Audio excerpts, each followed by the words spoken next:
예수님 오늘은 어디 계세요? 윤영란 일마 수녀님 만나봅니다. 수녀님 오늘은 카이레라고 인사하고 싶네요. 네. 카이레. 수녀님 오늘은 나인이라는 곳에서 예수님을 만나볼 텐데요. 이야기에 앞서서 지난 시간에 내주신 숙제가 있었어요. 네, 지난 시간에 루카복음 7장 11절에서 17절 어떻게 읽어오셨나요? 네. 네. 루카복음 7장 11절에서부터 17절까지 읽어봤고요. 그런데 수녀님 오늘 예수님께서 계시는 나인은 어떤 곳이죠? 네. 예수님께서 부활하셨잖아요. 그렇죠? 네. 그런데 우리는 지금 계속적으로 이렇게 성경을 살펴보고 있어요. 그렇죠? 그래서 예수님이 부활을 하셨지만 오늘 예수님께서는 나인이라는 아주 작은 마을에 계십니다. 그곳에서 부활하신 예수님을 만나보도록 하겠습니다. 나인, 어떻게 들어보셨나요? 나인? 네. 아, 그래요. 나인은 갈릴리아 지방에 속한 아주 조그마한 마을입니다. 예수님의 거룩한 변모 아시죠? 네. 그렇죠. 예수님께서 거룩한 변모를 하셨던 그 타보르 산에서 남쪽으로 이렇게 조금 떨어진 곳에 나인이라는 마을이 있습니다. 예수님은 이곳에서 가부의 아들을 살려 어머니께로 돌려주셨습니다. 아니 그런데요 수녀님 성경에 보면 과부라는 표현이 참 많이 나오는데요. 우리가 알고 있는 과부와 성경에서 나오는 과부 다른 건가요? 어떻게 생각하세요? 함께 조금 알아보도록 하겠습니다. 성경에 나타나는 가부 어떨까? 성경에서 가부는 고아와 함께 가장 불쌍한 사람으로 표현되고 있습니다. 하지만 성경에서 가부는 우리가 보통 알고 있는 남편이 죽어 혼자 된 여자만을 뜻하는 것은 아닙니다. 성경에서 나오는 가부는 경제적으로 빈곤한 여자, 남편이나 장성한 아들같이 재정적 뒷받침을 해줄 수 없는 여자, 그리고 사회적 그리고 법적인 보호자나 후원자가 없는 여자 등을 함께 말하고 있습니다. 가부는 고대 이스라엘에서 가장 불쌍한 그 계층 중에 하나였는데 이렇게 소작을 하려고 해도 남편 없이 혼자 그 일을 감당하기가 엄청 어렵기도 했습니다. 그래서 타인에게 다른 사람에게 동정과 연민에 의존해 살아야 한다는 그 사실 자체가 이 가부에게는 굉장한 수치였습니다. 그래서 이사야서에 이분이 나오고 있습니다. 가부나 고아들은 추수 때 들판에서 이삭을 주울 수가 있습니다. 우리가 성경에서 기억하는 사람 중에 대표적인 사람이 룻 알죠? 룻기에 보면 룻 있잖아요. 네. 그 시어머니 나오미를 갖다가 분재하기 위해서 그 보아스의 밭에 가서 이삭을 줍는 거, 그게 바로 가부였습니다. 그리고 가부에 대한 배려는 이스라엘뿐만 아니라 고대 근동 지방 그 전체에 거의 비슷한 형태로 이렇게 이어졌다고 합니다. 이스라엘 사회에서는 남자에 비해서 여자가 절대적으로 지위가 어땠을까요? 낮았어요. 그렇죠. 완전히 낮았습니다. 이런 상황에서 남편 없이 가부는 혼자 생활하기가 엄청나게 어려웠다. 이거를 알 수 있습니다. 또한 그 당시 이스라엘 사회에서는 보호자가 없는 가부는 억울한 일을 당해도 그 누구에게 호소할 수 없는 그 상황이었습니다. 그렇기 때문에 가부는 고아와 함께 최우선적으로 보호받아야 할 약자의 규정으로 이렇게 보고 있었죠. 하지만 이스라엘에서 가부가 평생 혼자 살아야 할까요? 아닐까요? 아니에요. 어떻게 할까요? 여러 가지가 있습니다. 이스라엘에서 가부가 평생 혼자 살아야 된다. 그건 아니었습니다. 아들이 없어요. 그러면 남편의 형제들과 함께 그 수수혼이라고 이렇게 할 수 있는데 거기에 대해서 조금 이렇게 설명을 하죠. 마태오복음 18장에 보면 왜 사두가이들이 부활을 모르는 사두가이들이 7 형제가 있었는데 기억나세요? 네. 그게 보면 이 첫 아들이 뭐예요? 결혼을 했어요. 근데 아기를 못 낳고 죽었어요. 그러니까 이 여자가 누구한테 결혼을 해요? 형수가? 그 두 번째에서 결혼하고 또 아기 못 낳고 죽었어요. 3번째, 4번째, 5번째 이렇게 7 형제까지 살았다. 이 이야기 알죠? 네. 그것처럼 한 집안에 그 혈연 핏줄을 잇기 위해서 그 형제와 함께 결혼할 수 있는 거 이걸 갖다가 수수혼이라고 그래요. 어디 들어보셨어요? 아니요. 오늘 처음이에요? 네. 그러셨구나. 그리고 두 번째는 뭔가 하면 친정으로 돌아가서 살 수도 있었습니다. 그리고 또 아직 젊고 또 직장금이 충분하다 이러면 재혼할 수 있었어요. 그리고 아들이 있으면 남편이 남긴 그 재산이 많을 경우에는 재혼하지 않고 아들과 함께 그 재산을 관리하면서 사는 경우도 있었습니다. 하지만 성경에서 일반적으로 말하는 그 가부는 대부분이 재산이 없이 어린 아이를 데리고 있거나 아니면 가난하고 외롭게 살아가는 젊은 가부를 갖다가 얘기하고 있습니다.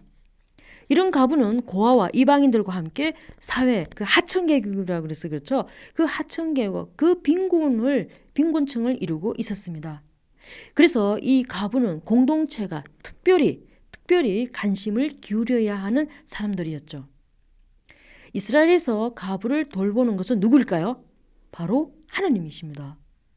이스라엘에서 가부를 돌보는 것은 하나님의 뜻이라고 이렇게 생각을 했죠. 그래서 신명기 10장 18절에는 또한 그분은 고아와 가부들의 권리를 되찾아 주시고 이방인들을 사랑하시어 그에게 음식과 옷을 주시는 분이시다 이렇게 돼 있죠. 그리고 신명기 14장 28절에서 29절에서는 가난한 굴레에 빠지기 쉬운 가부나 고아, 레인들을 위해 해마다 소출의 10분의 1을 나누라고 명령을 하십니다. 그래서 가부들을 괴롭히거나 학대하고 금전적으로 손해를 입히는 것은 죄를 범하는 것이라고 이렇게 말하고 있습니다. 그래서 우리가 복음서에도 보면 예수님께서 율법학자들을 비난하는 대목을 우리가 알 수 있어요. 그렇죠? 네. 그래서 비난한 대목에서 가부에 대한 그런 특별한 관심과 사랑을 촉구하고 있습니다. 루카복음 20장 47절에서는 그들은 가부들의 가산을 등쳐먹으면서 남에게 보이려고 기도는 길게 한다. 이런 자들은 더욱 엄중히 단죄를 받을 것이다. 이렇게 나오고 있는 거 기억나세요? 네. 훌륭합니다. 다시 이제 성경으로 돌아와서 이제 그런 가부가 있었어. 그렇죠? 네. 그래서 이제 이 7장에서 그 가부가 어떤 것을 너무나 잘 알기 때문에 예수님께서 이렇게 보여주시는 그 따뜻한 마음을 한번 만나보도록 하겠습니다. 루카복음 7장에 따르면 예수님께서는 그 가파르나움에서 백인 대장의 종을 고치신 다음에 나인으로 가십니다. 예수님께서 나인 고을 그 가부의 외아들을 살리신 그 사화는 루카복음에서만 전해지고 있습니다. 그 성경에 보면 이렇게 돼 있죠. 그때 나인에는 가부의 외아들이 죽어 장래 행렬이 나오고 있었습니다. 이 구절이 있어요. 가부의 외아들이라면 그 여인의 모든 것입니다. 그렇죠? 네. 그리고 그 여인의 전부를 말하고 있는 것 중에 하나입니다. 자식을 잃은 그 엄마의 마음 어떨까요? 엄청난 그 비통함과 비참, 비극의 얼굴을 하고 있겠죠. 그 얼굴을 누가 봤어요 지금? 예수님께서 보셨습니다. 예수님께서 그 비통한, 비참한, 비극적인 그 얼굴을 보시고 난 뒤에 예수님께서 그에게 얘기하죠. 울지 마라. 그렇게 하고 난 뒤에 예수님께서는 그 아들을 죽음에서 다시 살려 누구예요? 그 비참함에 있는 그 가부에게 돌려주십니다. 그러자 군중들이 난리가 났어요. 그래서 뭐라고 그러는가 하면 우리 가운데 큰 예언자가 나타났다 하면서 감탄을 합니다. 이 감탄은 엘리야만큼이나 위대한 예언자가 나타났다라고 하는 것이죠. 그럼 엘리야가 어떤 사람인가? 알고 싶어요? 안 알고 싶어요? 알고 싶죠. 그렇죠. 그래서 우리가 엘리야에 대해서 잠깐 보도록 하겠습니다. 구약 성경에서 엘리야 예언자가 그 사렙다 지방에 가서 가부의 외아들을 살린 적이 있습니다. 이게 이제 열왕기에 나오거든요. 그래서 사렙다는 띠로와 시돈 그 위쪽 지방 있잖아요. 그렇죠? 거기에 띠로와 시돈 사이에 자리 잡고 있는 고대 페니키아 도시로서 시돈에 이렇게 속해 있는 도시입니다. 엘리야는 그곳에서 기아에 시달리고 있는 가부를 구하고 병으로 죽은 아들을 되살려냅니다. 이 기적은 후에도 아주 깊은 인상을 남겼기 때문에 예수님께서도 나자렛 해당에서 이 기적을 예하로 들기도 하셨습니다. 엘리야는 죽은 가부의 외아들을 데리고 자신이 거처하는 옥상방으로 이렇게 올라가서 여러 가지 행동을 통해서 하느님께 간청을 하면서 그 아들을 살립니다. 반면에 예수님께서는 아이가 있는 곳에서 말씀으로 죽은 아들을 살리십니다. 루카는 이 소생사를 통해서 예수님의 놀라운 능력보다는 불쌍한 사람들에 대한 예수님의 책임지심을 아주 강조하고 있습니다. 예수님은 죽은 가부의 외아들보다 그 어머니인 가부를 너무 불쌍히 여기셨기 때문에 왜? 그의 그 비통한 얼굴, 그 비참한 얼굴, 그리고 그 비극적인 얼굴, 슬픔으로 가득 차 있는 그 얼굴에 웃을 수 있는 그 힘, 조금 있다나 피어날 수 있는 그 힘을 주기 위해서 이 불쌍한 가부를 가엾이 여긴 겁니다.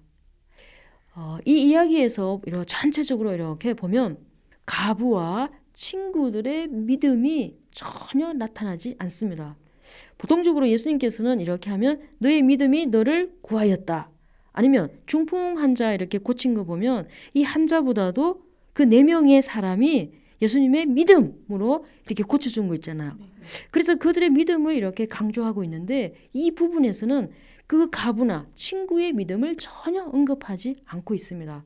예수님께서는 오직 불쌍한 사람을 측은히 여기시는 그 예수님만의 마음을 이렇게 나타내고 있습니다.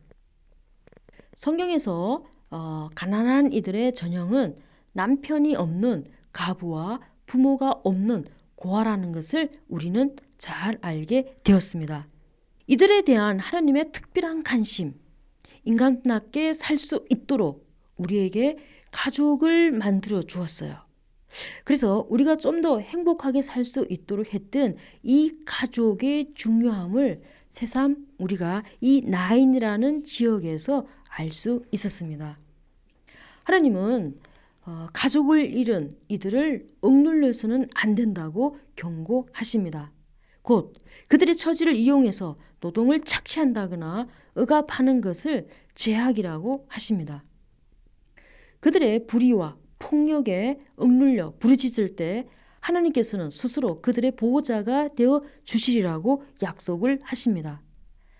탈출기 22장 21절에 보면 너희는 어떤 가부나 고아도 억눌러서는 안 된다.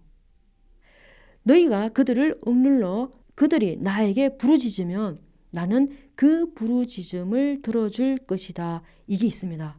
만일 이스라엘 백성이 이 규정을 무시하고 가부와 고아를 억압하면 그들 또한 보호자를 잃는 그 가난한 처지가 될 것이라고 경고하십니다. 타인의 그 고통이 바로 나의 고통이 될 수 있었음을 직시하면서 살라는 그 당부라고 생각이 듭니다. 오늘 우리는 아주 작은 마을 나인에서 너무나도 따뜻한 마음을 가지고 계시는 예수님을 만났습니다. 바로 이런 마음이 부활하신 예수님을 만나는 게 아닌가 하는 생각을 저는 또 이렇게 해보게 됩니다.